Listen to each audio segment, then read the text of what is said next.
Empezando a grabar. ¿Hay más? Ahí Ahora va. sí. Ok. A ver, ahí me... ¿Se ve la pantalla? ¿Se ve el puntero, no, chicos? Sí, Nico, Sí, pero sí. se te escucha un poco bajo, ¿puede ser? Mucho abajo, puede ser. Sí, eso Se sí. escuchaba bien hasta que de repente dijiste, bueno, ahora se cayó el volumen. A ver. Enchufaste algo. Sí, enchufé justo los auris y capaz me está tomando el micrófono de los auriculares. Denme un segundito. Micrófono default. A ver. Acá. Ahora mejor. Mejor, peor. Sí, ahí sí. Bueno, un poquito mejor. Mejor. A ver. Bueno, avísenme si se escucha bajito y trato de última, porque debo haber conectado los auriculares y capaz me trato de cambiar el... Ahí está, profe. Ahí está. Pues ya, bien. Sí, sí, Bien, sí, buenísimo. ¿El cursor se ve? Sí, también. Joya, perfecto. Muy bien. Bueno, hoy estoy con una pantalla sola. Generalmente con las dos puedo ver el chat y es más fácil, aunque capaz si minimizo un poco la pantalla. No creo que pueda. Bien, bueno, bienvenidos chicos. Como dijo Lucas, hoy la clase teórica se las voy a estar dando yo. Les voy a estar hablando de tipos de datos abstractos. Es primer clase teórica que tienen conmigo. Igual vamos a tener varias, así que vamos a ir hablando de varios temas a lo largo de la cursada. Esto podrían tomarlo como la intro, básicamente la intro de la materia, o por lo menos de los temas, del tema que se tienen que llevar de acá de la materia. Generalmente yo las clases con cámara, hoy no voy a tener la cámara por razones obvias, por las dudas la abro medio segundito, los saludo a todos, así por lo menos le ponen cara a lo demás. Pero me encuentro de viaje, estoy en Europa y creo que varias de las clases voy a estar en Europa, en distintos lugares, y como esto es un hostel y obviamente hay gente entrando, saliendo a veces y todo, prefiero tener la cámara apagada más que nada por eso. Como dijo Lucas, siempre las clases van a estar del lado de YouTube, en el caso de que quieran repasar otras clases anteriores también van a estar. Y bueno, y vamos arrancando. Antes de arrancar yo siempre hago una pequeña presentación por ser la primera clase conmigo teórica, así me conocen un poquitito, se pueden estar preguntando quién es este tipo que está hablando. Mi nombre es Nicolás Iván Sivikowski, soy docente de la materia de algoritmos 2, también soy docente de otra materia, pero que la van a tener más adelante y no todos, así que no viene el caso. Tengo una serie de skills que me habilitan a hablarles un poquitito de esta materia. Me recibí en FIUA hace unos años, terminé la licenciatura en sistemas y también terminé la ingeniería en informática. Soy docente de esta cátedra hace varios años y como otras cosas, así me conocen un poquitito, también soy docente de arquería en Deporte FIUA. De hecho, se abrieron las inscripciones hace poco, aunque generalmente los cupos se van rápido, por las dudas se los digo. ¿De qué laburo? Laburo hoy en día de Project Coordinator, se podría decir. Mi trabajo es coordinar a un equipo de desarrollo de software para una empresa que está radicada en Estados Unidos. Por esa razón a veces también puedo estar viajando, aunque no es el caso en esta vuelta. Y como otros intereses particulares, por si quieren en algún momento cuando nos ponemos a charlar en alguna clase práctica, en alguna clase de consulta o de lo que sea, hago escape rooms, intento aprender piano, intento aprender japonés, me encanta el café, hago un poco de gaming también, y bueno, y arquería no solo soy docente, sino que también practico el deporte, también me encanta viajar, por eso hoy en día me encuentran fuera del país. Bueno, siempre yo arranco la primera clase, bueno, y casi todas las clases con un pequeño resumen de lo que vamos a estar viendo. Vamos a estar viendo un poco el concepto de abstracción, vamos a estar viendo qué es. Vamos a hablar un poquitito de tipos de datos, que eso ya lo deberían conocer. Luego vamos a empezar a hablar del qué y el cómo y la definición de tipos de datos abstractos. Vamos a ver algunos ejemplos, algunas implementaciones. También vamos a estar hablando un poquitito al final del proceso de desarrollo de software, que si bien no es parte de TDA, es una parte que me parece interesante que ustedes vean al principio de la carrera y no al final, como se suele dar en la facultad. No va a entrar en exámenes ni en nada, pero sí está bueno que lo sepan para ustedes también saber un poquitito cómo se quieren orientar laboralmente más adelante. La facultad generalmente se los explica entrados la carrera y yo nunca le vi mucho sentido a eso, así que me tomé la libertad de agregar un poco de info ahí. Y finalmente, y eso sí va a entrar en el examen, ventajas de usar un tipo de dato abstracto y por qué lo usamos. Comentario, a veces alguno de los chicos está y les pido si está de los ayudantes que me dé una mano si hay alguna pregunta. Si yo de repente no veo el chat, porque de vuelta estoy con una sola pantalla, porfa, interrúmpanme. La idea, yo trato de hacer las clases dinámicas.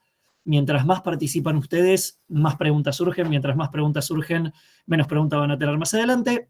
Independientemente de eso, cuando termine la clase y fuera de la clase, tenemos el Discord de la materia.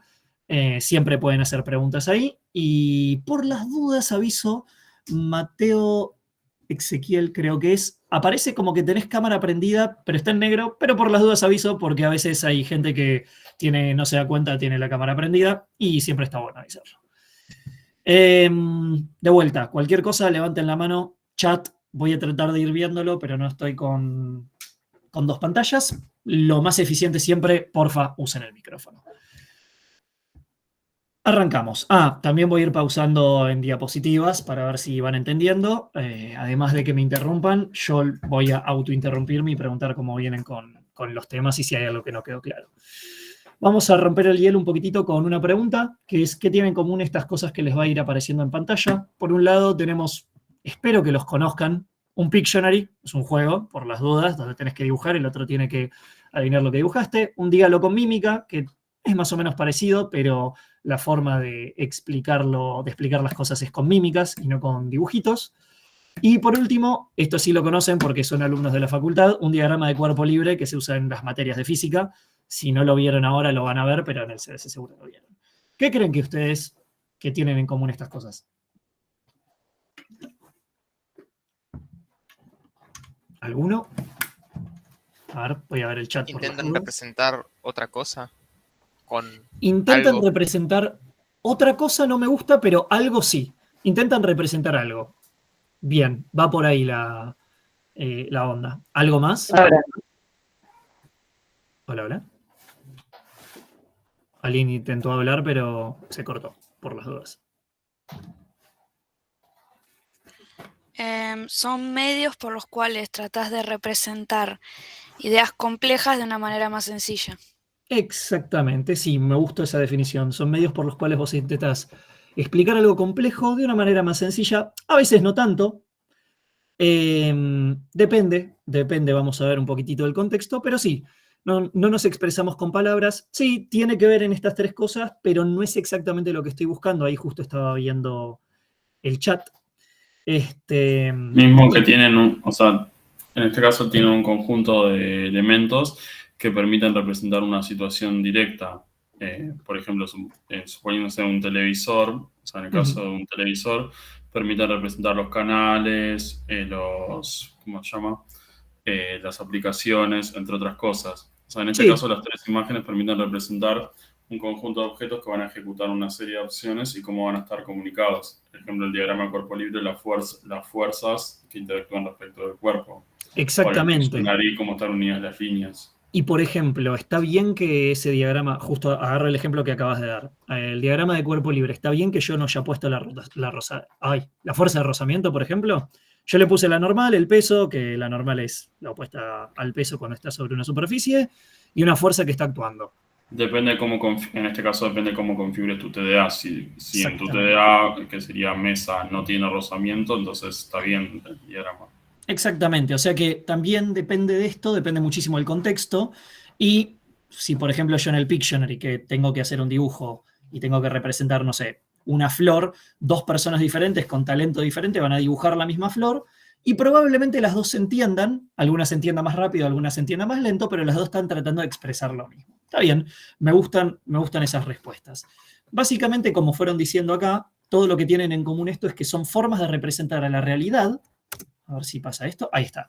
Tienen en común lo que es el concepto de abstracción. ¿Qué es el concepto de abstracción? Es tratar de representar la realidad de una manera que nosotros utilizamos mediante un medio, pero haciéndonos o olvidándonos o eligiendo no incorporar cierta cantidad de información dentro del concepto que estamos tratando de explicar. Ahí ven una imagen a modo de chiste, supuestamente. Es un chiste muy conocido, que es asuman que la vaca es esférica.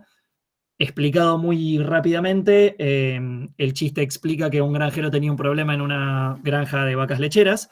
Las vacas no estaban produciendo suficiente leche y ¿qué es lo que pasa? Vivía cerca de una universidad, desgraciadamente era una universidad de físicos teóricos, pero como eran científicos, el granjero no sabía muy bien cuál era la diferencia, les pide ayuda, y los científicos van, hacen un montón de medidas, toman un montón de variables en cuenta, y le dicen que no se preocupe, que en una semana más o menos le iban a traer la solución del problema para la granja, y que iba a producir el doble de lo que producía en sus mejores tiempos. El granjero se fue a descansar, pasó una semana, no tenía problema de que la granja no seguía produciendo porque sabía que se iba a solucionar el problema. Vienen los físicos teóricos con un montón de papeles que dice, acá está la solución, no se preocupe, se la vamos a explicar. Y cuando empieza a hablar el físico teórico, el líder del equipo, dice, bueno, todo esto obviamente va a funcionar siempre y cuando la vaca sea esférica y esté suspendida en el vacío. Ese es el chiste, obviamente, ¿no? ¿Qué significa ese chiste? ¿Qué pasó? ¿Cuál fue el problema que tuvieron nuestros amigos los físicos teóricos con el granjero? ¿Soluciona el problema lo que le ofrecieron el equipo de físicos al granjero, por ejemplo? Y no. Ok, no funciona. ¿Por qué no funciona? Porque está abstraído de la realidad. Está abstraído de la realidad. Ahora, ¿está bien abstraernos de la realidad? Depende Depende de qué. de qué estoy haciendo. Y de las circunstancias. De lo que estás haciendo. En este caso, en particular, ¿vale la pena que la vaca esté suspendida en el vacío y sea esférica? Por ahora no. Por ahora no, exactamente. ¿Por qué? Porque probablemente lo que necesitaba nuestro amigo granjero era un biólogo, era un veterinario, o era alguien que sí supiera un poco sobre el contexto de cómo funciona una vaca. Nosotros no tenemos ni la más pálida idea en la Facultad de Ingeniería, probablemente, pero hay gente que sí, y para eso se las contrata. Entonces, el concepto de abstracción un poco significa separar aisladamente en la mente, valga la redundancia, las características de un objeto o un hecho, dejando de prestar atención al mundo sensible para enfocarnos solamente en el pensamiento. ¿Qué significa esto? Que nosotros vamos a separar cada vez que usemos un concepto o el concepto, digamos, de abstracción, lo que nos importa de lo que no nos importa. ¿Por qué? Porque nos importa el contexto, básicamente. Para solucionar un problema, no podemos no tomar en cuenta cierto contexto. La física teórica está buenísima y nos encanta mecánica clásica, pero cuando tenemos una fuerza que está moviendo algo y decimos que no hay, supongamos que no hay rozamiento, estamos haciendo una simplificación del problema porque académicamente lo podemos hacer. O sea, ustedes no pueden aprender todas las cosas juntas, entonces les hacemos el problema fácil en física para que lo entiendan y después cuando lleguen a física 3 y lleguen a física cuántica van a darse cuenta que la realidad es un poquito más compleja de lo que era la mecánica clásica. Después, de lo innecesario nos vamos a olvidar. ¿Por qué? Porque si, contrario a la vaca esférica, nosotros estuviéramos tomando 10.000 millones de variables, tal vez no todas nos importan. De hecho, probablemente la forma de la vaca no nos interese. Ahora, que tenga que estar suspendida en el vacío o no, y yo creo que es bastante necesario plantear a la vaca como una vaca dentro del granjero, dentro de la granja, perdón, y no suspendida en el vacío. Entonces, el objetivo del concepto de abstracción es qué cosas consideramos dentro de lo que estamos abstrayendo y qué cosas vamos a descartar. Si vamos a hacer un dibujo de un humano para el Pictionary, probablemente con dibujar la forma de un humano ya está. ¿Van a hacerle el sistema digestivo, el sistema nervioso y todo? No, porque solo queríamos representar a una persona. Básicamente eso nos dice el concepto de abstracción. No es por qué, es para qué estamos aplicando una idea. Bueno, ya vimos el concepto de abstracción. Antes de esto, alguna duda, pregunta, voy a ver el chat, que siempre está bueno. Como no daba la leche y su asado, está bien, sí, me parece bien.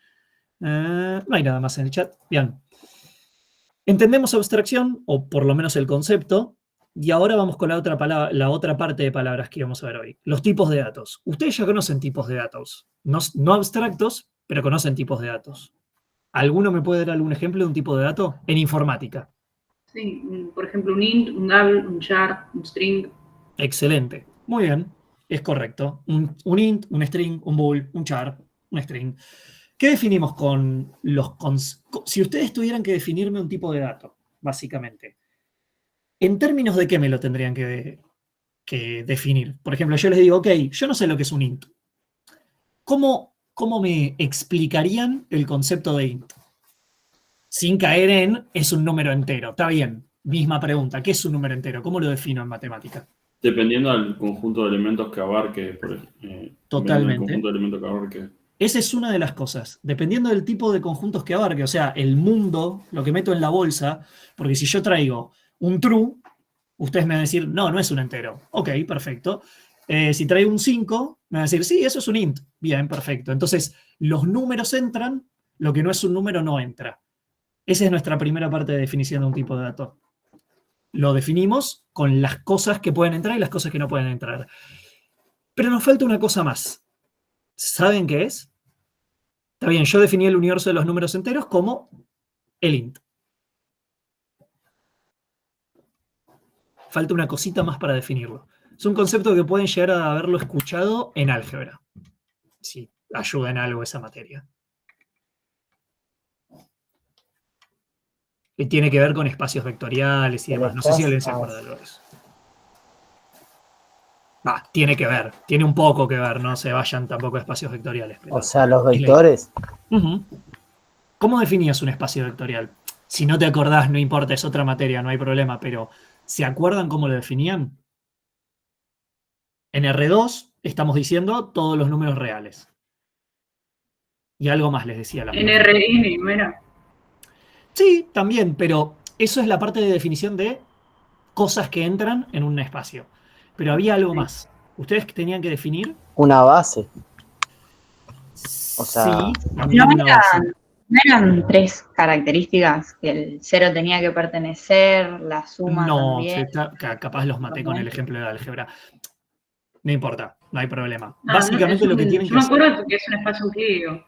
Claro, pero además, para definir que sea un espacio cuerpo? euclídeo, tienen que definir las operaciones.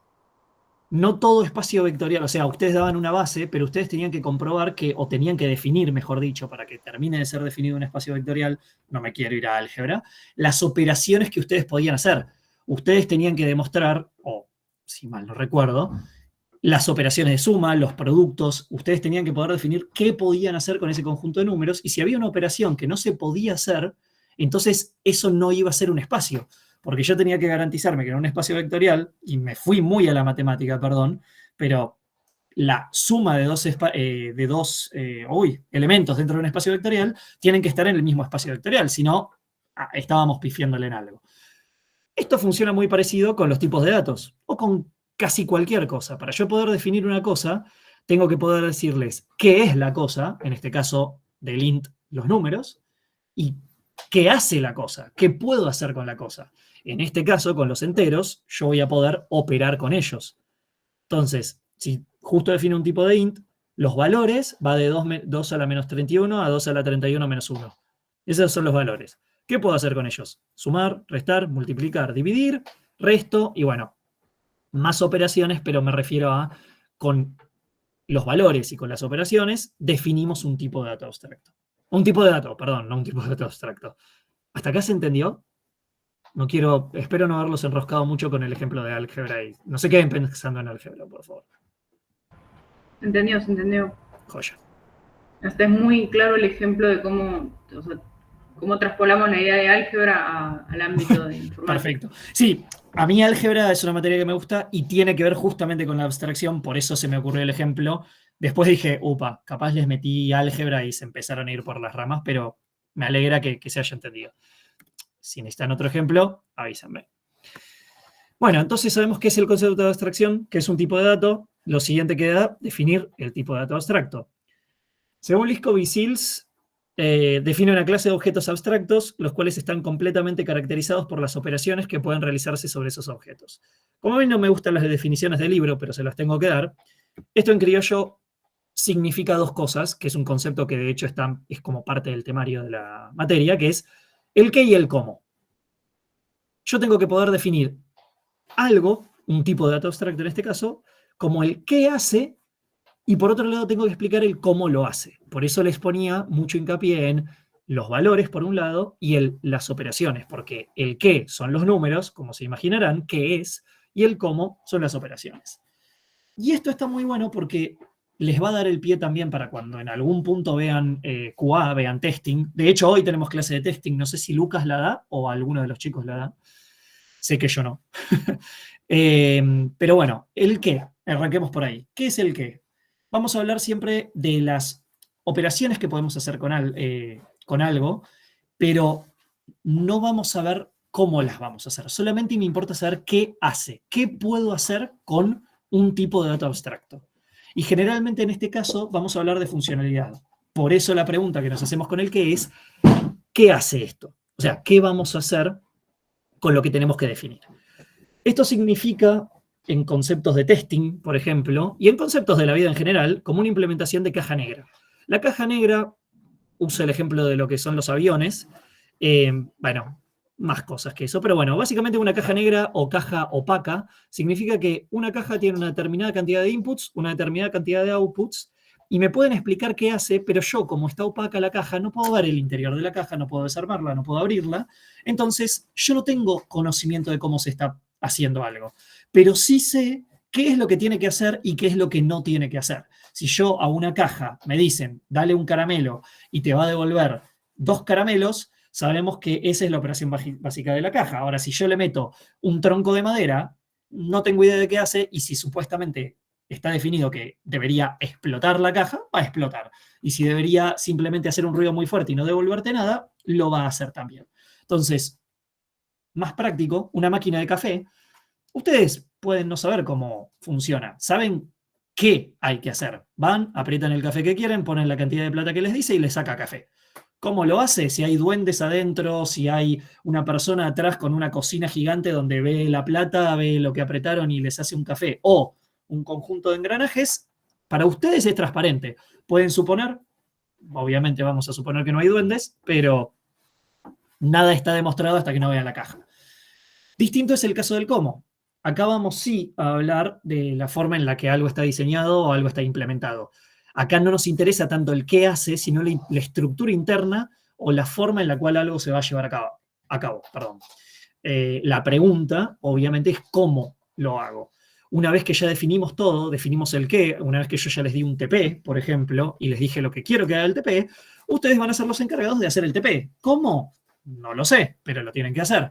Esto es una implementación de caja blanca, o también se usa el término caja transparente, donde acá la caja, una vez que te la defino, pero como te doy la caja en una cubierta transparente, ustedes pueden ver lo que está pasando adentro y qué clase de magia ocurre para que cuando metan un billete o aprieten un botón, salga café. Le van a poder ver los engranajes, los cables. Ahora, que los entiendan o no, no sé, pero lo van a poder ver.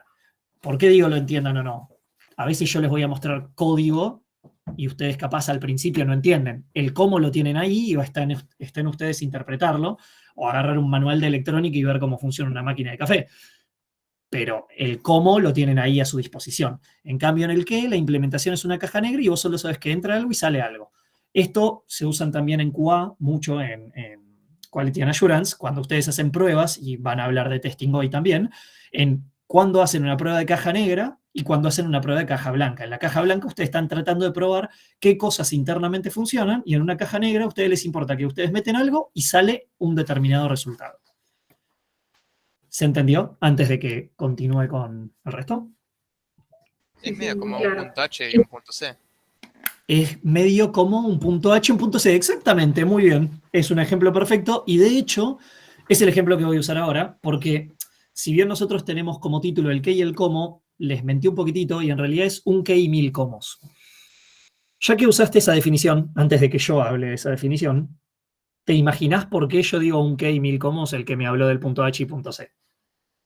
Sí, porque yo te puedo dar, está bien, no se me ocurre ningún algoritmo ahora de ejemplo, pero volviendo al café, tipo, te hago un algoritmo que te da un café y puede hacer un duende, pueden ser engranajes, pero pueden ser engranajes colocados de 1000 formas distintas. Exactamente, muy bien. Va por ese lado. Básicamente, antes de hablar sobre el ejemplo de su compañero, que está muy bien aplicado, se los voy a aplicar yo con un ejemplo que puse acá. De un lado tenemos a Lisa. Lisa está aprendiendo a programar. Es una programadora junior, está empezando, pero es muy buena. Y del otro lado tenemos a Homero, que se acaba de comprar una computadora, no tiene ni más pálida idea de cómo usarla.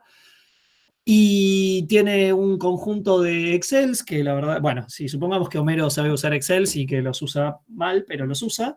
Y Lisa dice, che, yo te puedo hacer un programita vos decime qué es lo que querés hacer con estos Excels y yo te hago un programita que te lea los Excels y te hago un output de los datos que vos necesitas, ¿no? Entonces, Lisa va a hablar un rato con Homero, va a empezar a definir un poquitito las cosas que tiene que poner en su tda.h, o sea, yo quiero que el programa haga esto, y esto, y esto, y esto, y esto, y como resultado de cada una de estas cosas quiero esto. Con eso Lisa va a crear un TDA también para comprobar que todo tiene sentido, lo que él quiere y necesita, y después Lisa también va a ponerse a codear el tda.c, que es el archivo fuente que ustedes desarrollan y codean, implementando ese tda.h. Va a compilar el .c, va a salir un tda.o, que es un archivo objeto, y esas dos cosas se las va a dar Homero, ya compiladitas y preparadas para usar, y Homero la va a usar. ¿Qué pasó? El tda.h funciona como un contrato vinculante entre Lisa y Homero. No lean esto como un contrato legal, sino que leanlo como un contrato tácito entre las partes. ¿Y por qué el .h es ese contrato? Porque ahí definieron todas las cosas que quiere que Homero quiere que el programa haga. ¿Le interesa a Homero cómo lo logró Lisa? O sea, este tda.c que codió, ¿le interesa realmente a Homero o no? Es un contrato y le interesa saber simplemente qué es lo que está haciendo el programa. Y saber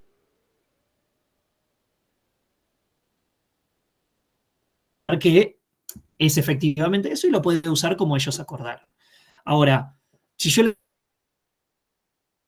el punto C y el punto O, ¿cuál es el qué y cuál es el cómo de la solución? El qué es el punto H y el cómo es el punto O. El punto O es el punto cómo. El punto C, ¿no? O. El punto A ver, C. el punto H es el qué, pero ¿ustedes qué creen? Ahí un compañero dijo el punto C, un compañero dijo el punto O. ¿Cuál creen Son que los es el dos, cómo? solamente que el punto O es tipo como ya compilado y que no lo puedo volver a... El no compilado, punto- perdón, pero no lo Exacto, puedo... el punto O es un archivo ya ver compilado. escrito. Exacto, no lo puedo ver escrito. Y ahí hay una clave bastante grande.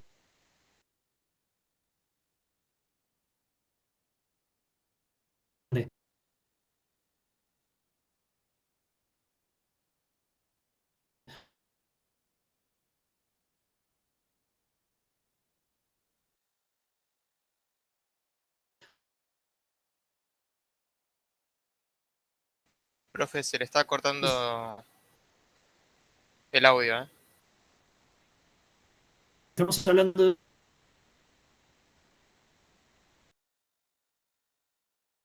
una caja blanca, o, perdón, transparente, o una caja óptica.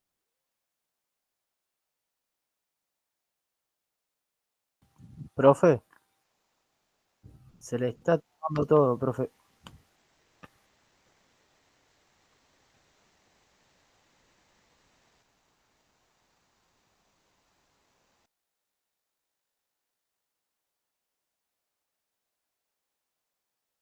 Y ahí estamos. Se pudrió. Bueno, ¿qué pasó?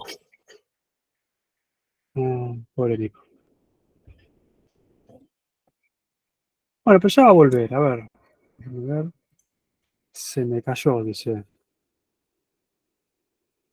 Se Estaba cayó hablando y dije, nomás. estaban con muchas dudas y dije, chau, Ahí cagamos. está. Perdón, ¿Se Ahí me escucha volviste. bien? Sí, volví. Sí, sí. ¿Hasta dónde escucharon? Pues yo dije, qué raro, le hice esa pregunta y se quedaron todos callados, los maté tanto. Ahí estoy volviendo, ¿eh? Hasta la parte que dijiste más o menos. Y ahí Hermoso. sí, Se por ahí. recayó todo. Bien. Cuando te dijimos punto C y punto O y empezaste a explicar lo que era el punto O, ahí se te dejó de escuchar. Ok. El punto, ahora me escuchan bien, ¿no? Sí, sí. Perfecto. Sí, sí. Por El el punto momento es sí. joya. Todo es el compilado de la máquina. Que la máquina lo va a entender, o por lo menos lo va a entender más fácil. Si yo tuviera que decir cuál es el cómo, y yo quisiera entender y ver el código, ¿cuál de los dos archivos sería? Aparte me había mandado una reexplicación y dije, los dejé callados. No, se había caído internet. El punto O no sería más como un contrato entre el programador y la máquina técnicamente. Sí, no sé si un contrato entre el programador y la máquina, pero el punto O es lo que te protege es el archivo compilado que vos le entregás a la persona para que lo use. La persona que lo usa no va a poder leer ese archivo y no va a poder entender cómo lo hiciste. Y eso es importantísimo porque eso significa que el TDA encapsuló nuestro trabajo. ¿Quién puede decirme por qué es importante encapsular nuestro trabajo? Imagínenselo en un contexto de una empresa que desarrolla software y que tal vez no quiera que te lean ese Para software. poder venderlo, digamos. Exacto. ¿Y por qué? Porque la forma en la que vos resolviste algo es propiedad intelectual o tuya o de la empresa, depende del contrato de que hayan firmado. ¿Se entiende? Cuando ustedes van a jugar Fortnite, supongo que juegan Fortnite, o League of Legends, o algún juego, single player o lo que sea, ustedes no pueden ver el código del juego. Ustedes juegan el juego, ustedes entienden las reglas del juego, ustedes entienden cómo funciona ese juego, pero cómo está hecho, solo lo pueden asumir. O sea, hay 1000 teorías y hay un montón de juegos de estrategia que te dicen, che, el juego piensa así, funciona así, tácitamente, pero ustedes no van a poder acceder al código del juego. Y eso es importante porque eso es abstracción y obviamente a una empresa no le va a gustar que ustedes puedan ver el código de algo, a menos que sea un juego de código abierto. Entonces, si yo realmente quiero saber el cómo, ¿dónde está más el cómo? ¿En el punto C o en el punto O? Por favor, Punto C. no me digan. Punto C. Bien, genial. En el punto C, exactamente. Y en el punto H está el qué. ¿Qué es lo que definieron? ¿Cómo? Perdón. ¿Alguien dijo algo? Ahora estoy traumado de que se me pierde la conexión. No, creo que todos respondimos punto Ok. C a la vez. Perfecto, buenísimo. Bien. ¿Quedó claro antes de que vaya con ejemplos?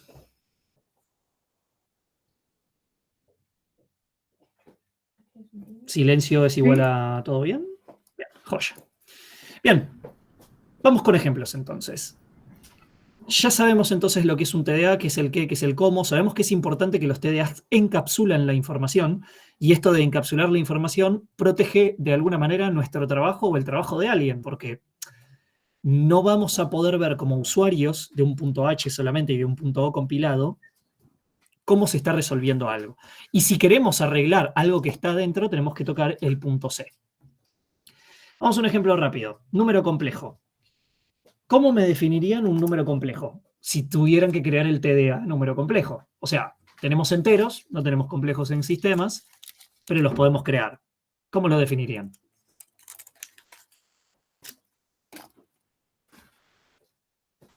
Un número que consiste de dos partes, una real y una imaginaria.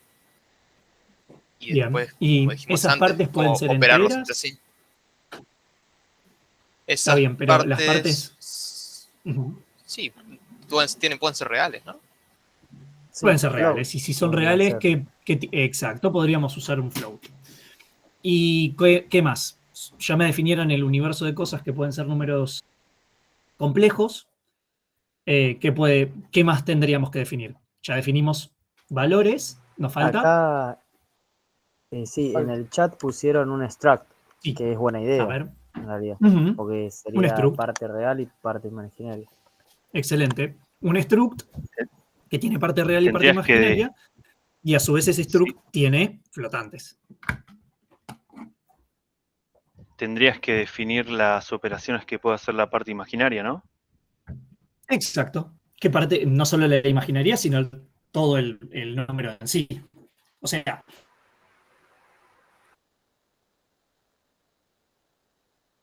por ejemplo, nosotros podemos crear un número complejo, sumarlo, restarlo, multiplicarlo, dividirlo e imprimirlo, porque en definitiva estamos haciendo un programa y el output va a ser al usuario. Como Hará bien falta vieron capaz ahí, declarar el valor de el type definition, la forma de definir los valores va a ser con struct. Claro, la ¿Qué i valor del de- número a qué te refieres complejo con el vale array? raíz de -1. Ah, sí, lo podés agregar. O sea, podrías agregar que la raíz, sí, que i al cuadrado es -1. Lo podrías agregar como información o lo podrías agregar como operación, en cuyo caso eso ya va a depender de la parte de cómo lo implementes. En este caso, con saber las Profe. operaciones que queremos hacer y la estructura, sí. Dale. No, Alguien terminar. pregunta. Bueno, sí, yo, porque me agarró una duda. Ahí que usaste typedef, ¿se le puede poner el mismo nombre al tipo de dato que a la estructura? Porque en los dos dice complejo. No, creo que tengo. Creo que cuando hice la diapo me mandé un moco y Ok. tendría que haber puesto complejo. Sí, perdón. Eso Ok, después lo perfecto. corrijo en la. Pero no se puede. O sea, tendría que ser otro nombre, ¿no? Para saber. Sería. Sí. Ok, En pues. realidad, sí. Sí, mala mía. Perdón, ¿qué preguntó el compañero? No, que dice. Lo que me preguntaste es por qué está complejo acá y complejo acá, ¿no? Exacto. Sí, O sea, sí, porque fue un porque error de tendría que tipeo ser otro mío. nombre. Debería decir en un lugar Claro. complejo. Para definir con el typedef la estructura. No sé, ¿no podría ser también complejo guión bajo T? Yo lo veo así, al menos, Sí, la sintaxis. podés nombrarlo como quieras. Lo que pasa es que yo puse complejo arriba y complejo abajo. Me tengo que decidir por uno.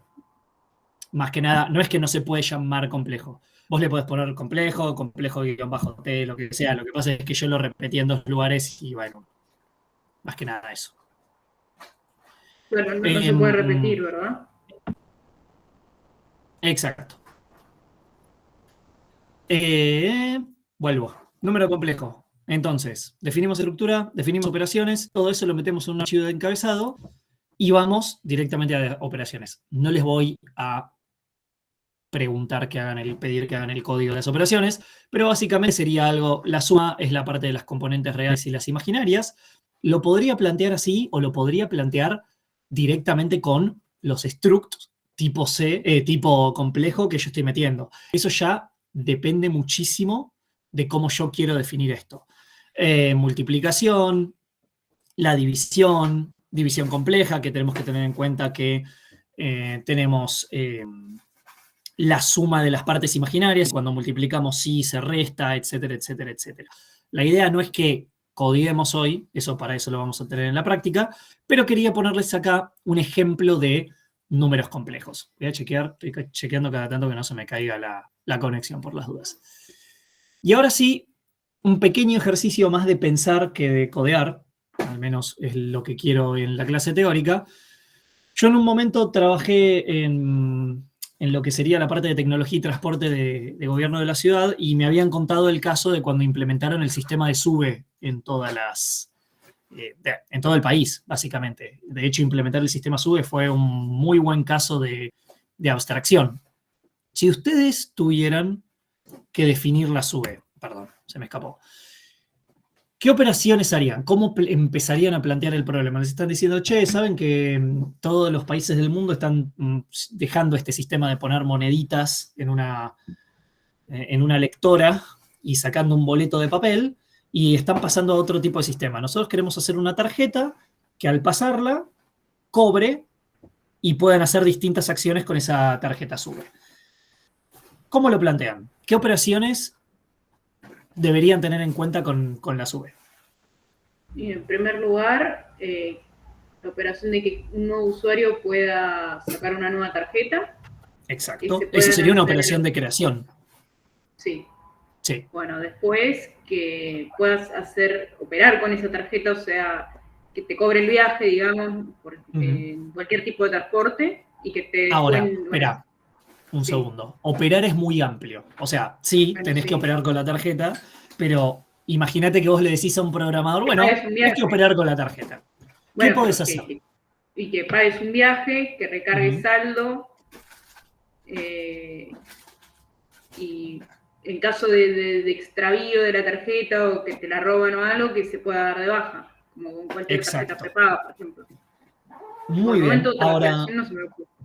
No, está perfecto, no hay problema, me resirve el ejemplo. Cuando, por ejemplo, haces una operación de débito, o sea, de sacar saldo, también te estaría faltando, por ejemplo, no sé si la dijiste, pero la operación de consulta. O sea, ver cuánto saldo me queda. Claro. No. Bueno, tranqui, no te preocupes. Se me acaba de ocurrir a mí mientras estamos hablando. Si vos tuvieras que descontarle a alguien, y supongamos que el boleto cuesta 15 pesos y vos tenés 10. ¿La vas a dejar a la persona validar el boleto o la dejamos ahí? Y puede ser que tengas como hasta un tope como es en la SUBE, tipo saldo negativo. Por ejemplo, si tenés, Sí, creo que totalmente. 140 pesos, porque ahora creo que lo actualizaron, de saldo Ujú. negativo te dejan viajar, pero si tenés, no sé, 200 de saldo negativo, bueno, que no se puede técnicamente, pero si tenés más de 140, adiós. Totalmente. Pero Entonces también tendrías que tener en consideración que va a haber un saldo negativo. No solamente. Entonces, por ejemplo, no podrías definir un int en la SUBE. Vas a tener que definir. Bueno, un int sí, perdón. No podrías definir un unsigned int, o sea, un entero no negativo. O podrías definir un entero no negativo y un entero no negativo que va a ser hasta cuánto te podés exceder. O un Claro. negativo que pueda ser asignado. Bueno, todas esas decisiones es parte de la Complejo, definición del qué. Sí, es bastante complejo. De hecho, fue tan complejo que en su momento se olvidaron un pequeño detalle de que la SUBE no tenía asociación por persona. No sé si las tuvieron, pero la SUBE, antes, vos no la podías reclamar. Entonces te robaban la SUBE, te la robaban, la perdías y vos le habías cargado 1.200 pesos. Y básicamente te decía, bueno, comprate una SUBE nueva y volvé a cargarle. En las SUBEs más nuevas, y eso fue un bardo porque tuvieron que modificar el sistema de la SUBE, la empezaron a atar con tu número de DNI. Entonces, con tu número de DNI vos perdías la SUBE y te decían, che, no importa, declará que la perdiste, volvé a asociar. O sea que ahora tenemos una operación más, que es una operación de asociación, y que en la primera iteración de SUBE no existía, y tenían que unirla con el DNI, ver que era el propietario, y de paso, guardar en algún lado el saldo que tenías cuando te la robaron, la perdiste, etcétera, y transferirle el saldo. Y deshabilitar la SUBE vieja, si es que te la robaron y que te la dejen de usar, básicamente. Entonces, todo esto, estas variables, estas preguntas, porque el proceso de creación de esto, que le pertenece más a la rama del análisis funcional que de la programación, es uno o varios analistas sentando el culo, básicamente, con un cliente, que en este caso es gobierno, y anotando y diciendo, ok, ¿qué podés hacer? Y su trabajo, si en algún momento laburan de analistas funcionales, va a ser ¿qué necesitas? Y básicamente el qué necesitas, el cliente, se imaginarán, nunca les va a dar la respuesta. No es que vino gobierno, justo gobierno, no va a venir y va a decir, no, tiene que crear. La operación de creación va a crear un nuevo número de SUBE, guardarlo en una base de datos. No, el cliente te va a decir, quiero crear una SUBE.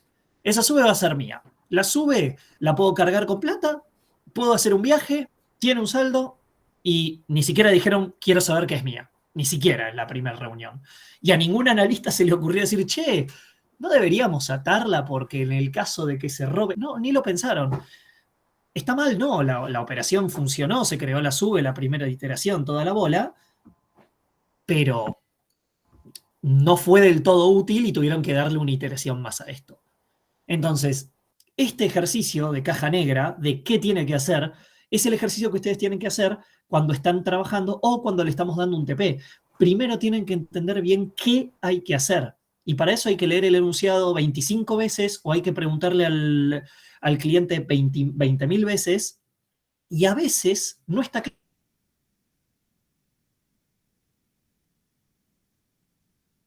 claro. A veces el enunciado que nosotros les planteamos puede ser raro, puede ser distinto o puede del todo. Y el mejor curso es decir, che, profe, no entiendo esta parte.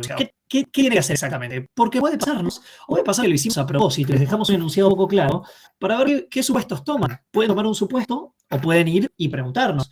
Obviamente, si toman un supuesto erróneo, tipo, no sé, supongo que el TP va a solucionar solo, así que entrego esto en blanco, y bueno, no, es un mal supuesto, por supuesto que no nos pueden hacer eso.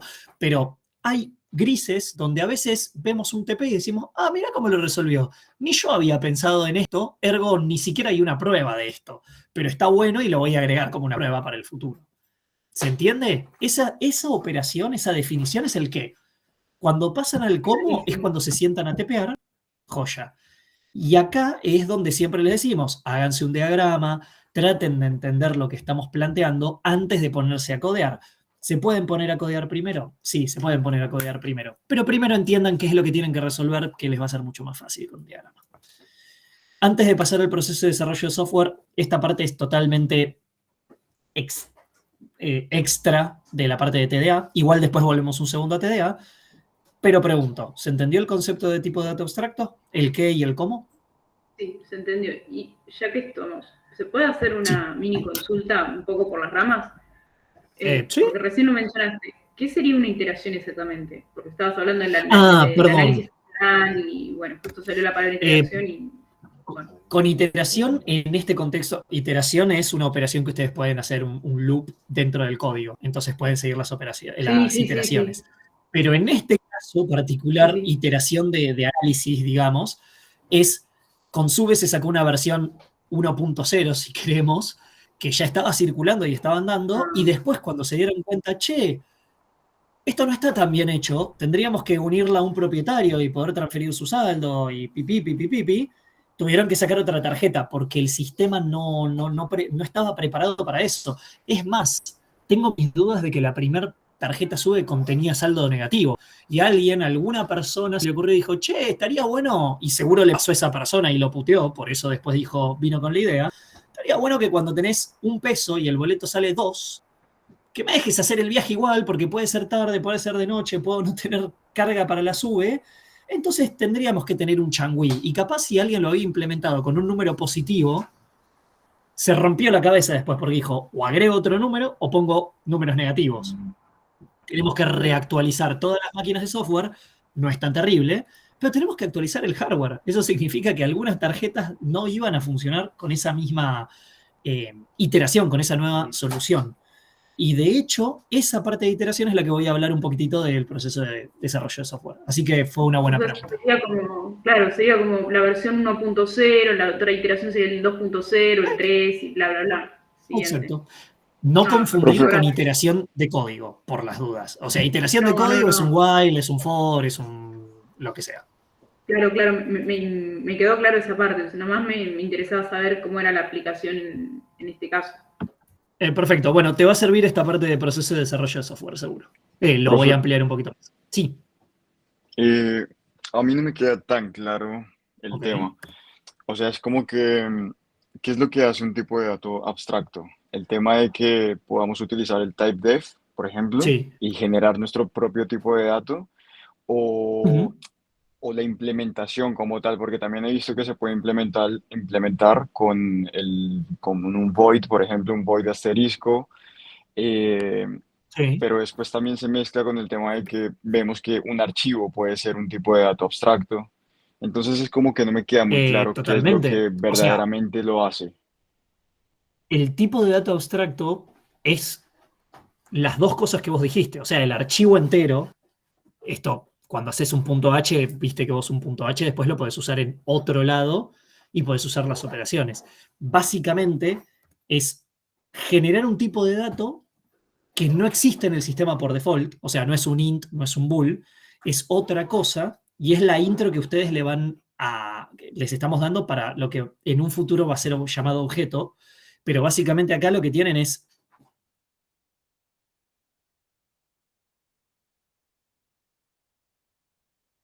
tengo un problema. No puedo representar números complejos con los tipos de datos que yo tengo hoy en día nativos en la computadora. Solución, tipo de dato abstracto. Entonces vos estás... qué lástima. A ver, ahora me escucho. Ya, ahí más o menos te escucho. ¿Peor? Sí. Hola. Sí, pero creo que se corrió una parte. Sí, ahí mejor. Sí. Como que... Ok, en parte, repito, pero me interesa saber si ahora me escuchan bien. Sí. Ok, repito. El tipo de dato abstracto es todo. ¿Qué significa? Que yo no puedo crear un número complejo en este caso con un tipo de dato común. O sea, no puedo crear con int, con un boolean, etc. Necesito algo más. Como necesito algo más, creo un tipo de dato abstracto en un archivo separado. ¿Por qué? Porque vamos a abstraerlo y defino la estructura que va a tener, que yo la doy. En este caso yo propongo que sea un double o un float real e imaginario. Lo defino como complejo y después me pongo a definir en el punto H todas estas que puse acá. Creación, suma, resta, multiplicación, división, impresión. Y en el punto C voy a empezar a escribir el código de qué pasa cuando yo pongo un complejo C, un complejo A y un complejo B, y es la parte real de C va a ser A real más B real. La parte imaginaria de C va a ser A imaginario más B imaginario. Y ahí yo lo empiezo a crear. Entonces, el problema, como vos decís, que está solucionando con un tipo de dato abstracto, es crear una estructura para resolver cierto problema. En este caso, es un número complejo. Yo no tenía números complejos y ahora, una vez que codeo esto, voy a poder en otro programa operar con números complejos. Solo tengo que agregar la librería númerocomplejo.h y su punto O asociado y puedo operar tranquilo. En el caso de la sube, es un caso un poco más abstracto, si quieren, pero no tanto, porque yo podría decirles, ustedes creen un tipo de dato abstracto sube que pueda crearse, que lleve una cuenta de cuánta plata tiene, que lleve una cuenta de quién es su dueño, de cuánta plata en negativo puede tener, y que tenga ciertas operaciones, como por ejemplo, cargar la sube, cargarle dinero, realizar viaje, que va a descontar el importe de un viaje de sube si puede hacerlo, consulta de saldo, que va a devolver el importe del saldo. ¿Se entiende un poco mejor eso? Sí, o sea vos que un TDA no solamente es el tipo de dato que genero abstracto, digamos, de nuevo, que no es primitivo, sino también toda su implementación. Eso es lo que hace un TDA. Todo eso hace un TDA. Genial. El tema, recordá porfis, el ejemplo donde hablamos que hay una parte que está abstraída en el sentido de que vos cuando lo entregás a alguien para usarlo, obviamente a nosotros nos dan el punto C porque se los corregimos, pero si se lo das a otra persona, se lo podés dar con el punto H y el punto O, y la otra persona no va a saber cómo lo hiciste, pero está totalmente funcional, solo que ocultaste el funcionamiento. Ahora, el tipo de dato abstracto es todo. ¿Se entiende? Sí. Profe, Implementación y... Ok. Profe, una pregunta. Porque vos dijiste recién que es como que tenemos que incluir el punto H y el punto O. El punto H hacemos un include, como venimos haciendo, pero el punto O también. El punto H sí, para incluir para usar el punto O. No. El punto... No. El punto O lo entregás, porque si no lo entregas no te va a funcionar. Obviamente, si solo entregan un punto H, el punto H solo es un encabezado. Si tiene un punto O asociado, que ya está compilado, cuando vos uses las funciones del punto H que incluiste, va a ir al punto O y la máquina lo va a entender y lo va a ejecutar. Ah, genial. O sea, ¿Se entiende? claro, nosotros podemos usar directamente las funciones que están en el encabezado, en el punto H, y ya el programa sabe a dónde buscar ese código. Exacto. O sea, va a ir al punto O solo. No es que tenemos Exactamente. que No, ustedes eso. no tienen que hacer nada, no, esto es un tema, creo que Lucas, supongo que hablaron del proceso de compilación en las primeras clases, pero si no lo hicieron, básicamente el compilador agarra el código que ustedes escribieron en punto C, lo transforma en ceros y unos de una máquina en un punto O, y la máquina ya lo sabe leer. En el momento en que ustedes incluyen una librería, en este caso número complejo, y en otro programa que incluyeron el número complejo empiezan a operar con esos números complejos, ya la máquina cuando esté ejecutando sabe, ustedes pusieron sumar número A con número C y guardarlo, con número B y guardarlo en C. Listo. Mientras que esa operación existe en el punto H, la va a poder usar la máquina. Si inventan una operación extra, no. Sí. Hablamos en la primera clase. Si no se acuerdan, vayan a ver el video de la primera clase, vayan a ver el PDF de la primera clase cuando hablamos de compilación, que vimos el esquema grandote de cómo de un archivo .c llegaban al binario final, y en algún punto hablamos de los archivos .org, los archivos objeto, que no tiene absolutamente nada que ver con los objetos en lenguajes orientados a programación de objetos, no tiene nada que ver, es otra cosa. Pero si hablamos de los .o, si quieren vuelvan a mirar, no es tan importante que lo entiendan ahora, pero es básicamente código compilado. ¿Sí? Es básicamente eso. No tiene más misterio. Y una consulta, este código compilado necesita... Bueno, seguí. Bueno. No, nada. Iba a decir que, o sea, me acuerdo del proceso de compilación, pero no tenía entendido que nosotros, al compilar un programa, esas funciones, como que al incluir el cabezado en donde aparecen los prototipos de esas funciones que están en el compilado, como que ya el programa los ejecuta solo. Pero perfecto, ahora está mucho más claro. Porque no funciona así. Es que menos mal que no habías entendido eso. Ok. Tranqui, no importa. Igual ojo. Pensarlo de esta forma. Vos tenés código fuente, escrito en lenguaje C, ¿sí? Vos lo compilás y eso te genera lenguaje de máquina, eso se acuerdan, ¿no? Sí. Sí. Bueno, entonces, por ejemplo, tienen una biblioteca, el TDA SUBE, por ejemplo, donde tienen todas las funciones y el manejo de datos para una tarjeta SUBE. Ahora, ustedes quieren usar la lógica de tarjeta SUBE en su programa, que es, no sé, programa colectivo, yo qué sé, llamémoslo como quieran, transporte público, ¿sí? Quieren usar la funcionalidad de SUBE y no quieren implementarla nueva porque ya está implementada. Y no tienen el código fuente, porque creo que Nico empezó diciendo, si ustedes juegan al LoL o juegan a lo que sea, no tienen el código fuente, tienen el programa ya compilado. Acá pasa algo similar, no van a tener el código fuente de SUBE, pero sí van a tener la biblioteca compilada con las funciones de SUBE. Eso va a estar en un archivo .o. La pregunta es, ese .o, ese archivo compilado, tiene código, pero es que ya está compilado en lenguaje de máquina. ¿Cómo hago yo para interactuar con eso si yo sé, el código C sabe interactuar con código C? ¿Cómo hago para interactuar código C con código de máquina? Bueno, no se puede. Para solucionar eso es que tenemos el archivo de cabecera .h, sería la interfaz, ¿sí? El compilador sabe, a partir de ese .h, que cuando ustedes linkeen ese .o, tiene tales funciones definidas, tales estructuras y tales lo que sea, y eso sería el .h. ¿Sí? El .h es una guía, dice, bueno, ustedes tienen esta función y esta estructura. ¿Sí? Claro, como que está en la cabecera y vos podés ir a esa cabecera y levantar todas las funciones o todas las estructuras que ahí tengas definidas en otro programa, eventualmente. La cabecera te dice qué es lo que existe. Claro. No está la implementación. Te dice, bueno, esto en algún lado por existe. Eso.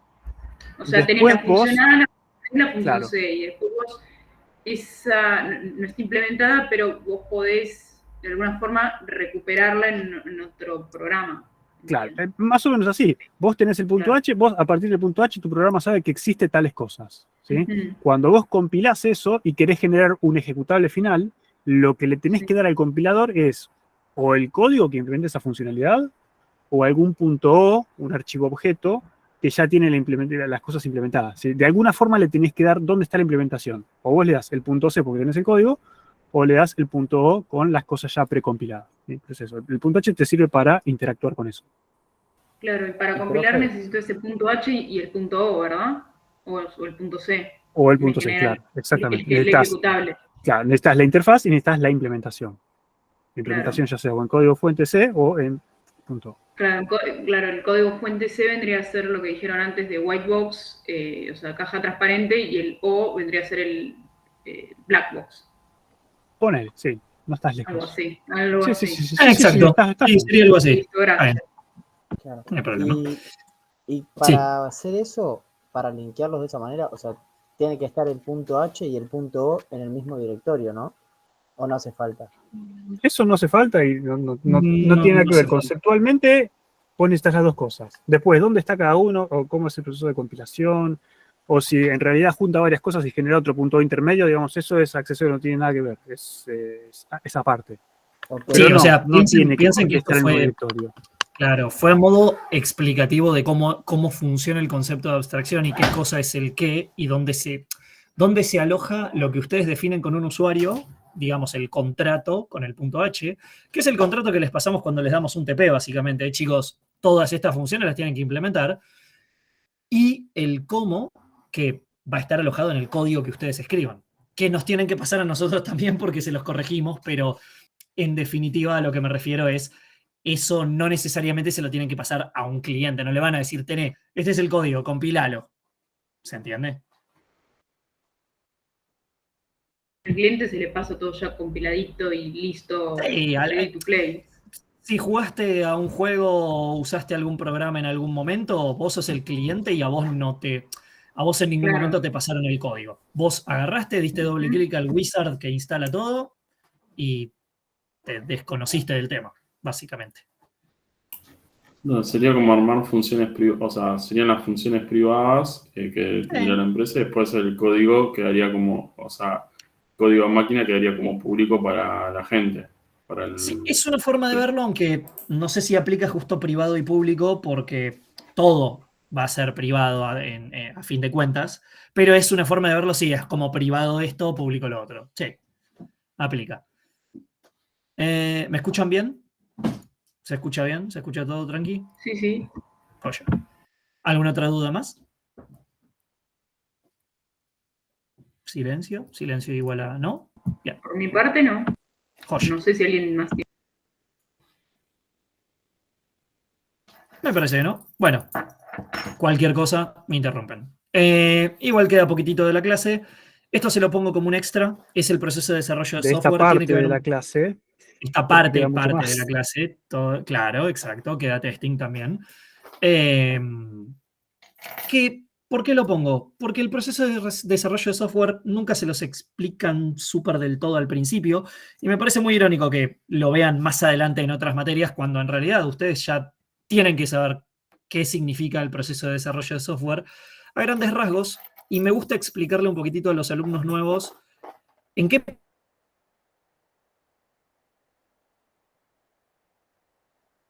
partes ustedes pueden involucrarse de todo este proceso, porque en definitiva Profe, el se le está proceso es cortando. enorme.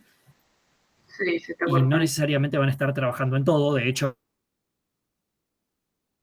vos no. De vuelta se está acordando. A ver. Un segundo. ¿Se escucha un poco mejor? Mejor, peor, Ahí mejor. volvimos. Ahí va bien. Hola, hola. Mejor, mejor. Ahí volvimos. Ahora sí. Mejor, ok. El Wi-Fi del hostel no está cooperando. Dígame de vuelta si se me vuelve a cortar o algo. Pero bueno, básicamente, proceso de desarrollo de software. Uno inicia. Cuando inicia siempre va a haber, bueno, una propuesta del lado del cliente idealmente o un producto que ustedes van a pensar. El cliente puede ser ustedes mismos, puede ser un cliente externo, puede ser alguien interno de la empresa que tiene una idea, puede venir de un montón de lugares. Pero generalmente siempre va a iniciar con un requerimiento de alguien. ¿Quién es ese alguien? Nuestro cliente. Seguido de ¿y qué se va a hacer? Se va a tener una reunión con esa persona y se va a hacer una inicio Profe, se corta. Se está cortando. de meeting.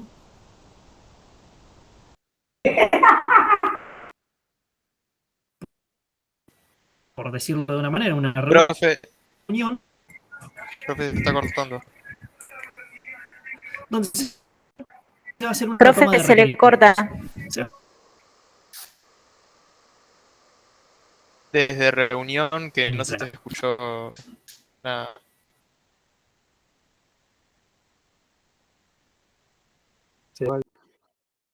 Téngale paciencia que desde que le avisamos que se le corta hasta que lo escucha, quizás pasan 20 segundos. O sea, yo todavía no. Ahora se sección. Excelente. Bueno, pero no le queda mucho a esa parte. Ahora va a volver. Les va a terminar de explicar lo que queda. Después el resto de la clase vamos a hacer cosas que van a hacer para uno. Reiniciar por las dudas. ¿Se escucha? Sí. ¿Qué tal, Nico? Reinicio por las dudas. ¿Se escucha? Ok. ¿Tanto tiempo? Sí, putea un poquitito al Wi-Fi del hostel, pero todo bien. ¿Ahora se escucha mejor? Vale, va perfecto. Joya. Bien. Bueno, nos quedamos en reuniones. Toma Reuniones 3. de toma de requerimientos. Toma 3, perdón. Se escucha bien, ¿no? Última pregunta que hago. Bien. Se hace una toma de requerimientos. Sí. Estos requerimientos son a grandes rasgos qué tiene que hacer la pieza o solución de software que nosotros vamos a implementar. Se toman todos los requerimientos, se entienden, se ponen en una hoja de toma de requerimientos y se pasa a una fase de análisis. Un análisis más profundo de, ok, vino una hoja, no está todo definido, vamos a seguir con reuniones o meetings con el cliente y se va a intentar entender y hacer un análisis de todo lo que nos vino a nosotros de requerimientos. Ahí es donde los analistas funcionales van a empezar a ser necesarios, porque tiene que haber una persona que diseñe la solución, que diga, ok, esto va a funcionar más o menos así, se va a guardar en una base de datos, vamos a usar esta tecnología, se va a hacer estas cosas, esto queda fuera de scope. Scope es, no los voy a aburrir con eso porque eso es otra materia, pero es cuánto vamos a abarcar de la solución y qué queda dentro y qué queda lejos de la funcionalidad. Después se va a pasar, cuando todo eso, en el medio va a haber 1000 documentos, obviamente, en la fase de análisis, y eso se va a pasar a un diseñador, o varios diseñadores, o varios equipos de diseño, depende de qué tan grande puede ser un proyecto. Esos diseñadores van a diseñar las interfaces gráficas, cómo se va a ver, cómo se va a sentir la solución, etcétera, etcétera, etcétera. ¿Bien? De vuelta, a partir de acá van a salir documentos de diseño, mocks, un montón de pantallas, van a validarse con el usuario. Y una vez que todo eso está validado, cómo funciona, cómo se va a ver, cómo es la arquitectura, etcétera, recién ahí se viene a implementar. Mucha gente que estudia esta ingeniería cree que ustedes solamente van a programar. Y la realidad es que diseño no tanto, pero analistas funcionales, tomas de requerimientos, implementación de código, testing, QA testing, que es las pruebas que vamos a ver en breve, instalación, toda la parte de IT, de DevOps, todo eso forma parte de lo que sería el universo de posibilidades que podrían llegar a tener estudiando ingeniería informática. En la implementación es la que ustedes más van a conocer, probablemente, sobre todo en las que van a hacer prácticas en la facultad. Se implementa toda la solución. Bajan todas las hojas de requerimientos, idealmente, todos los diseños, todo, y el frontend, y el backend, y el IT, empiezan a setear todo. Los servidores, los ambientes, el backend, el frontend, se conectan entre ellos, las APIs, cómo se van a comunicar, debería estar todo escrito, pero ellos tienen que hacer que eso ocurra y suceda. Y después se va a ir a una fase de pruebas, que es la última fase, por decirlo de una manera, o la anteúltima, donde se va a testear toda la solución, y de eso vamos a estar hablando el día de hoy, después de mí. Y se prueba que todo funcione, todo ande bien, todo ande correctamente, y una vez que se pasan todas las pruebas rigurosas, se pasa de un ambiente de QA a un ambiente de producción y se instala la solución con el cliente, se hace un launch. De vuelta, esto es a grandes rasgos, hay materias para cada una de estas fases, solo que a mi gusto a veces están un poco tarde. Se instala y se termina. Y obviamente, como yo cliqué 25 millones de veces la presentación, se me bugueó esto, pero acá había una pregunta donde decía fin, y la pregunta es el fin realmente? ¿Ustedes creen que es el fin? Y la respuesta iba a ser no. Desgraciadamente no anduvo la animación. Sí. ¿Pero por qué no? Porque en esto hay mantenimiento. Y un software, y el único software que se muere es el software que no se mantiene, esto vuelve al inicio, vuelve a esta parte y vuelve a iterar por el inicio en todos lados y se muestra de vuelta y se arranca de vuelta porque ustedes terminaron algo y viene el cliente y dice, che, me encanta la solución que hiciste, pero yo también necesito un par más de cosas, un par más de requerimientos y empieza todo a existir de vuelta. ¿Sí? ¿Se entendió? ¿Se me escucha bien? Sí, sí. Nico, Joya. y una consultita más de curiosidad, porque entiendo que esto viene como un poco por las ramas.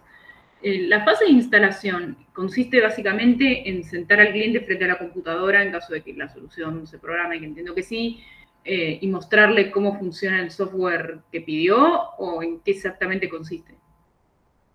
La fase de instalación no es, o sea, sí, se pueden realizar trainings al cliente para capacitarlo en el uso del software que vos creaste, sí. Pero también a veces puede ser algo tan simple como pasar a producción y que una, supongamos, página web, por ejemplo, funcione. O sea, depende. O sea, básicamente, la instalación, sí. Claro, no me queda claro qué sería exactamente esa parte. Mostrarle al cliente lo que quiere o una posible solución a lo que quiere. Mostrarle al cliente lo que quiere o puede ser el lanzamiento de una página web. Bueno, lo digo con página web porque es más fácil de entenderlo, pero vos vas a tener tu página web instalada en un ambiente de QA y después vas a salir en el www.facebook.com. Facebook.com tiene una fase de QA, una parte de QA que es, no sé, cómo se llame la URL y la cual ningún usuario accede. Prueban todo, se verifican que esté todo bien y ahí recién salgan a los cambios a www.facebook.com y te van a poner seguramente al cliente, incluso al usuario, le van a poner, che, mirá lo nuevo que está en Facebook, ahora podés hacer esto, y ahora podés hacer esto. Ahí entendí. Eso sería básicamente. Básicamente, bueno, como dijiste vos, lanzar lo que sea que hayas estado trabajando. Perfecto, exactamente. Gracias. No hay problema. Comentarios finales. Dentro de la experiencia, siempre pensar en el qué antes de meterse en el cómo. Tener en claro las ideas, y ser claro a la hora de transmitirlas, y pensar el contrato siempre del TDA. Ahí tienen al costado un chiste muy conocido en el ambiente de programación de el cliente hizo una petición de un columpio y tienen todas las distintas fases de todos los actores en cómo lo piensan. El cliente lo piensa de una manera, el jefe de proyecto de otra, el analista lo piensa de otra, el programador, Marketing te lo va a vender así. Así se documenta. Siempre documenten, pero es verdad que la documentación a veces falla. Así funciona la versión instalada. Cómo se lo facturamos. El soporte que tenemos y lo que el cliente realmente necesitaba. Es un meme / chiste conocidísimo. No me acuerdo cómo lo buscan, pero probablemente en algún punto lo vieron o lo van a ver, porque es usado. Repaso final, ¿por qué usamos TDAs? Manejamos la abstracción, que es de lo que estuvimos hablando, con los puntos C, con los puntos H y por los puntos O, que permite simplificar la realidad mediante el despojo de complejidad y no es propio del problema que estamos resolviendo. Encapsulamos, entonces nosotros exponemos del TDA lo que queremos y siempre tratamos de que sea la menor cantidad de información posible del cómo lo implementamos. Y finalmente, esto lo van a ver un poco más ahora en testing, pero tenemos los cambios localizados. Cuando hay un error dentro de un programa, es más fácil detectarlo porque si vos lo abstrajiste todo en archivos de TDA y hay varios TDA funcionando y hablándose mutuamente, cuando falla uno, te va a decir falló acá y ya sabes en el archivo en el que está y en la parte en el TDA en donde vos estás. Fomenta mucho la modularización del código. Este es un meme, no sé si lo conocen, pero indica la finalización de la clase de hoy de mi parte. Ahora viene Lucas con testing, pero ¿hay alguna pregunta o una duda extra? Después pasarías las diapos, decía, perdón, acabo de saltar el chat. Sí, las diapos se van a subir a clase, siempre. Siempre se suben. No las subo yo, pero creo que las sube Valen. No hay problema. ¿No se me cortó? ¿No hay dudas? Bien, joya, ahí leí eso. Bueno, si no hay ninguna duda, se lo devolvemos a Lucas. Gracias, chicos, por escucharme.